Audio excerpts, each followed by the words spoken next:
So recently asked my online community where they thought the most bogan capital of New Zealand lies. And overwhelmingly, the vote said it was West Auckland, but it got me thinking, am I really a bogan?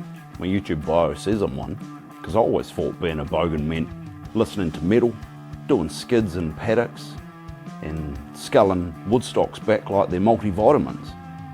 But is it that simple?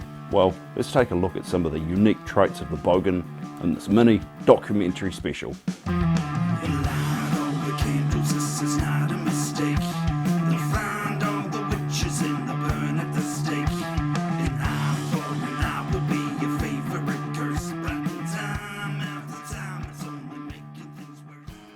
To understand the New Zealand bogan, we must first learn to identify one.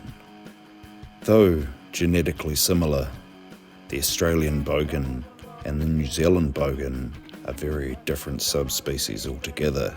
Separated by ocean, the Australian bogan is mostly toothless, aggressive, loud, partly racist, and sporting a 4X tattoo from the moment they're born. They drink VB for breakfast, yell kin oath at passing vehicles, powered or push, and they worship utes like they're semi-divine. The Kiwi bogan, on the other hand, is far quieter, more emotionally complex, and their battle cry is often a grunt or a phrase that I will not utter children to hear. Yeah, cunt. Both love burnouts, both distrust authority, and both believe a can of premixed bourbon counts as adequate hydration.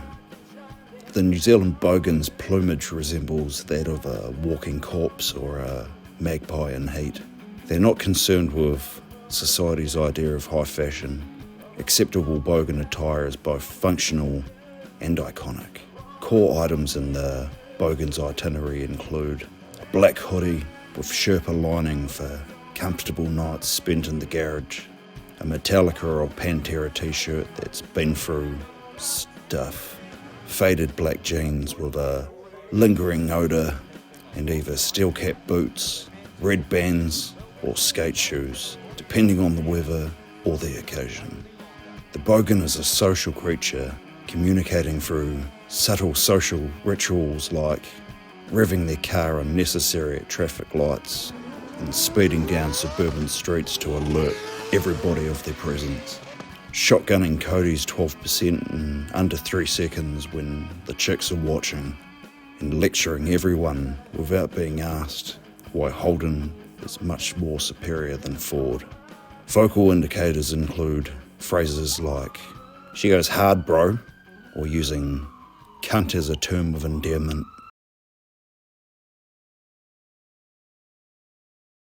In this quiet town, on that quiet night, this is where the skid marks began.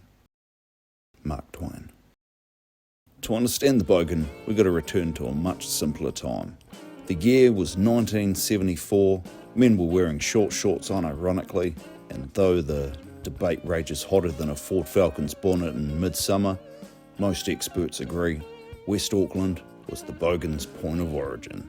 Because when you have a potent blend of cheap Aussie cars, working class paying jobs, affordable gas, no internet, and the arrival of music that sounded like an angle grinder having sex with a thundercloud, it's a melting pot of mayhem.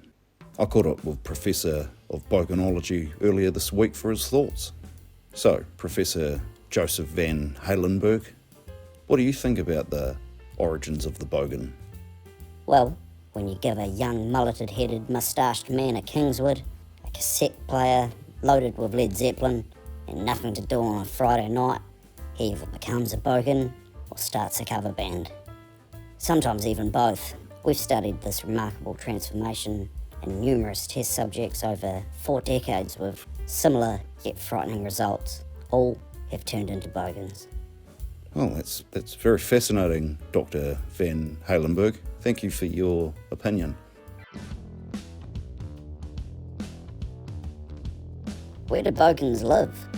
Well, thanks for asking, inner voice in my head. Much like the Kia or the dairy cow, The New Zealand Bogan thrives in specific environments, but while the Bogan's spiritual homeland may be a two-door garage with a workshop behind their rental, their migration patterns tell a story of national conquest. Once they start breeding, they spread quickly and loudly.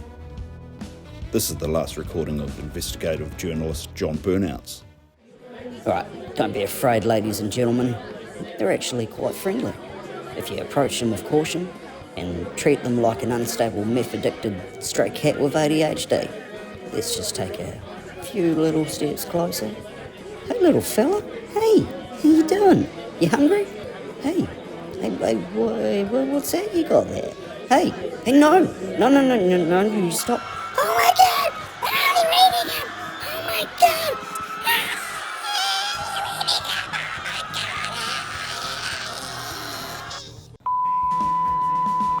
You've got to be careful.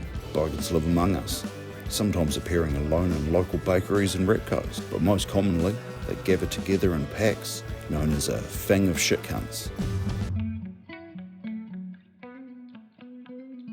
Now, the Bogan is prone to some pretty fascinating behaviours, some of which scientists are still debating to this day.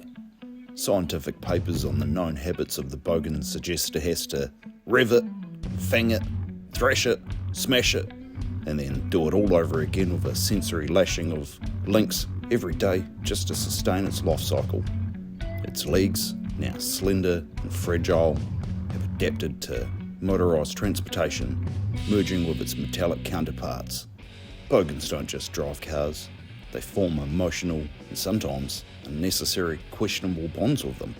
Common vehicles include V6s and V8s like the Ford Falcon or the Holden Commodore, rotary-powered petrol vampires like the RX series, and turbo Japanese imports like the Skyline, Subaru Legacies, Nissan Safaros or the Silvia, because if it's rear-wheel drive, it's got burnout potential.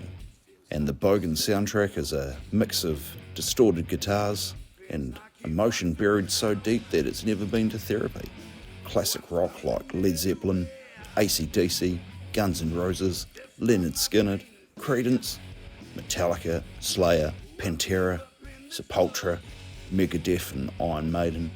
Shehead, Devilskin, Blind Spot, because if your music's not vibrating the wing mirror off your car, are you even playing it loud enough? For years, the Bogan was misunderstood, feared, and sometimes even mocked. But as the decades rolled on, something strange happened. They became mainstream. Because we had a comedian by the name of Ewan Gilmore, who was the original gentleman Bogan, with a mullet so sweet and punchlines that were dipped in bourbon. He brought Westie pride to the comedic stages across New Zealand. And then, we had Outrageous Fortune. This show made Bogans cool, relatable, and in some cases, sexy. Wow. And then we had Stereogram with their hit White Trash. This song started an international movement, a cultural acceptance of the Bogan, and worldwide identification. In a world growing full of hybrids and oat milk, the Bogan faces extinction risks never seen before.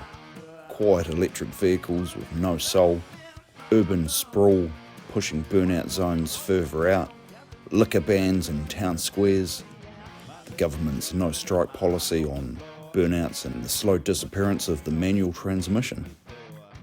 But even as the last V8s disappear, the Bogan spirit will live on.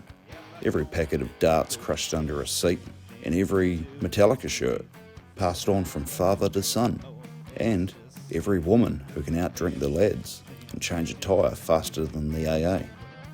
Because I thought being a Bogan meant having a V8, blasting Slayer and screaming racist slurs from out your window. But after this journey, I finally get it. Being a Bogan isn't about what you drive or what you wear. It's not about the burnouts or the bourbon or even the black shirts. It's about being yourself, loving loud things, your hobbies, and your little corner of New Zealand. And in that sense, yeah, I reckon I'm a Bogan, at least in some part, and proudly so. So here's to you, my fellow Bogans. You keep being you, eh? Cheers for watching. And if you like this mini documentary, you might like some of my other documentaries, like this one up here, or maybe this one up here as well.